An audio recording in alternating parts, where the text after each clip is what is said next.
외국인들이 한국에 와서 가장 충격받는 순간이 있습니다. 공항도 아니고 K-팝 콘서트도 아닙니다. 바로 안경점이에요. 캐나다에서 온 여행객이 남대문 시장에서 안경을 맞췄는데 점원이 10분만 기다리세요 라고 했답니다. 이 사람은 농담인 줄 알았대요.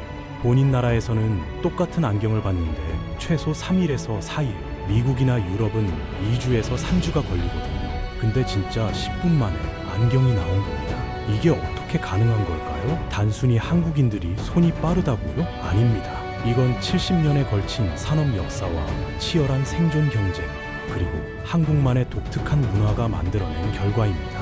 오늘은 한국이 어쩌다 세계에서 가장 빠른 안경 제작 국가가 됐는지, 그리고 이 시스템 뒤에 숨겨진 불편한 진실까지 파헤쳐 보겠습니다. 일단 한국 안경 산업의 뿌리부터 거슬러 올라가 봐야 합니다. 1946년 해방 직후의 대구에서 모든 게 시작됐어요. 당시 일본 후쿠이현은 세계적인 안경 제조 중심지였는데 한국의 기술자들이 이 기술을 들여와서 국산화하기 시작한 거죠. 처음에는 정말 열악해서 합성수지로 만든 투박한 안경테가 전부였고 품질도 일본산에 한참 못 미쳤어요. 하지만 한국 특유의 집념이 발휘되어 1960년대에 합성수지에서 금속 재질로 전환하는 혁신이 일어났고 이게 생산 비용을 획기적으로 낮추는 계기가 됐습니다. 그렇게 20년을 달리니까 놀라운 일이 벌어집니다. 1980년대에 한국은 전 세계 안경테 시장 점유율 2위를 찍어버려요. 대구에서 만든 안경테와 대전에서 생산한 렌즈가 세계 곳곳으로 수출됐습니다. 지금 생각하면 믿기 힘들지만 메이드 인 코리아 안경이 유럽과 미국 시장을 휩쓸던 시절이 있었다는 거예요. 이 시기에 축적된 기술력과 생산 인프라가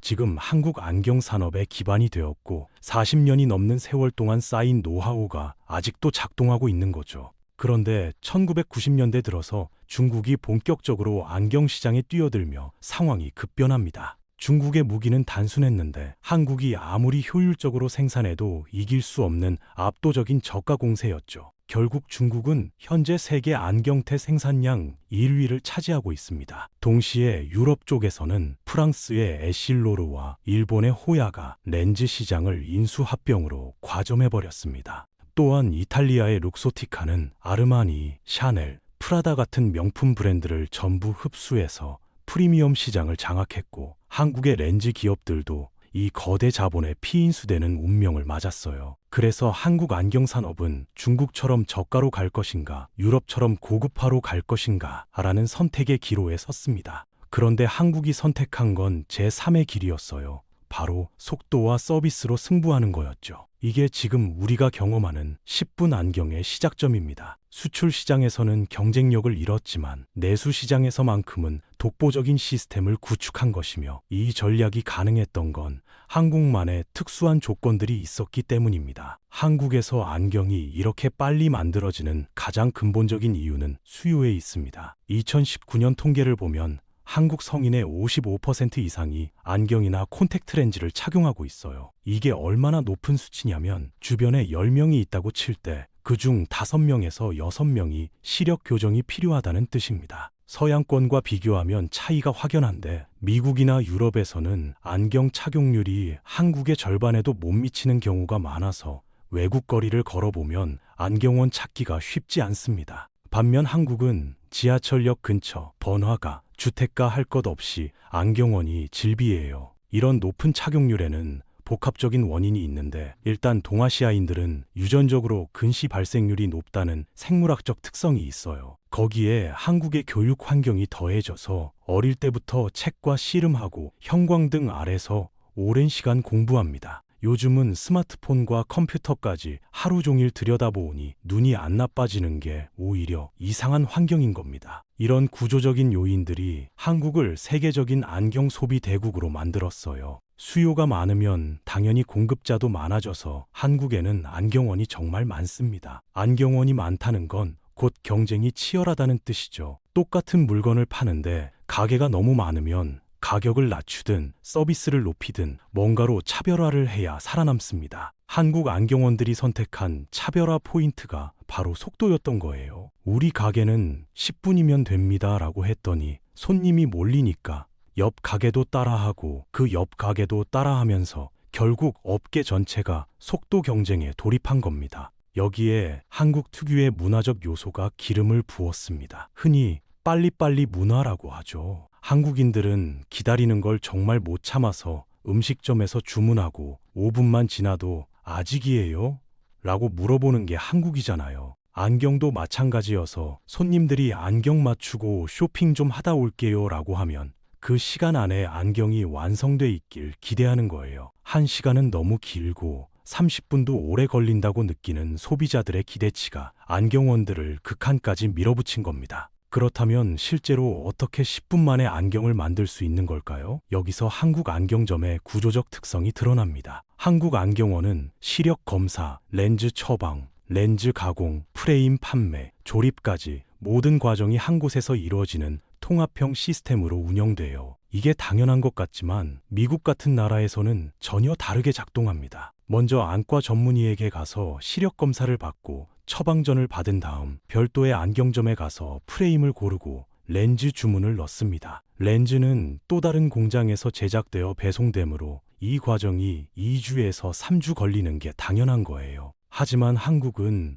안경사가 직접 시력을 측정하고 바로 옆에 있는 렌즈 가공 기계로 렌즈를 깎고 그 자리에서 프레임에 끼워주는 식으로 모든 단계가 압축돼 있습니다. 중간 유통 과정이 없으니까 시간이 극적으로 단축됩니다. 여기에 한 가지 비밀 무기가 더 있는데 바로 사전 재고 전략입니다. 한국 안경원들은 다양한 도수의 렌즈를 미리 구비해 두어서 가장 흔한 도수대의 렌즈는 이미 창고에 쌓여 있는 거예요. 손님이 오면 그 도수에 맞는 렌즈를 꺼내서 바로 가공에 들어갑니다. 특수한 도수나 난시가 심한 경우가 아니라면 주문 제작이 아니라 즉석 가공이 가능한 구조인 거죠. 이런 시스템이 자리 잡게 된 데는 한국 안경 시장의 특수한 경쟁 구조도 한몫했습니다. 한국 안경원 대부분은 대기업 프랜차이즈가 아니라 개인 사업자들이 치열하게 경쟁하는 자영업 구조입니다. 그런데 이 개인 사업자들이 파는 상품은 프레임과 렌즈 모두 제조사에서 공급받는 것이라 사실상 똑같습니다. 경제학 용어로 상품의 동질화라고 하는데 이렇게 되면 경쟁할 수 있는 요소가 가격 아니면 서비스밖에 안 남습니다. 가격은 이미 바닥까지 내려가서 남대문 시장이나 인터넷 최저가 안경점들을 보면 프레임에 렌즈까지 합쳐서 몇만 원 수준이에요. 마진이 거의 없으니 남은 경쟁 무기가 속도인 것이고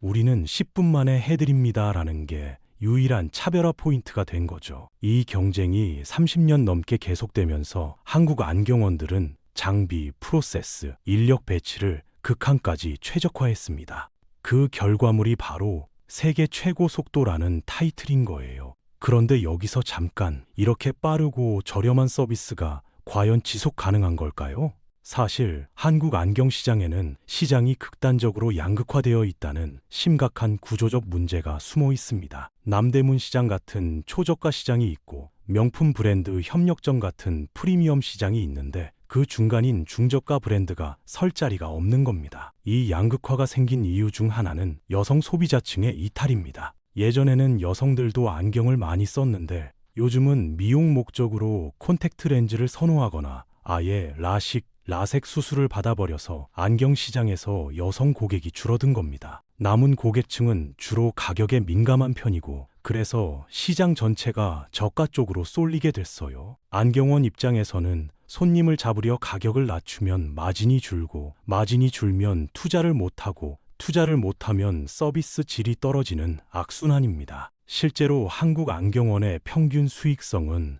바닥을 기고 있어서 빠른 서비스와 저렴한 가격 뒤에는 안경원 사장님들의 피눈물 나는 경쟁이 있는 거죠. 여기에 한국의 안경사 자격 제도는 30년 넘게 큰 변화 없이 유지되고 있어 진입 장벽은 낮은 편인데 시장은 이미 포화 상태라는 제도적 문제도 있습니다. 새로운 안경원이 계속 생기는데 파이는 그대로니까 기존 사업자도 신규 사업자도 모두 힘들어질 수밖에 없습니다. 물론 이 위기를 타개하기 위해 국내 안경 제조사들이 단순 OEM 생산에서 벗어나 자체 브랜드를 개발하고 신소재 개발에도 투자하고 있습니다. 프랭크, 커스텀 플럼, 까르벤 같은 이름들이 등장하고 있지만 이런 개별적인 노력만으로 시장 전체의 구조적 문제를 해결할 수 있을지는 미지수입니다. 프리미엄 브랜드로 가려고 해도 이미 유럽 명품들이 시장을 장악하고 있고, 가성비로 가려고 해도 중국산 제품과 경쟁해야 하니까요. 흥미로운 건 한국 안경 산업의 이 딜레마가 한국 자영업 전체의 축소판이라는 점입니다. 치열한 경쟁, 낮은 마진, 차별화의 어려움, 속도와 가격으로만 승부해야 하는 현실은 비단 안경업계만의 문제가 아닙니다. 카페든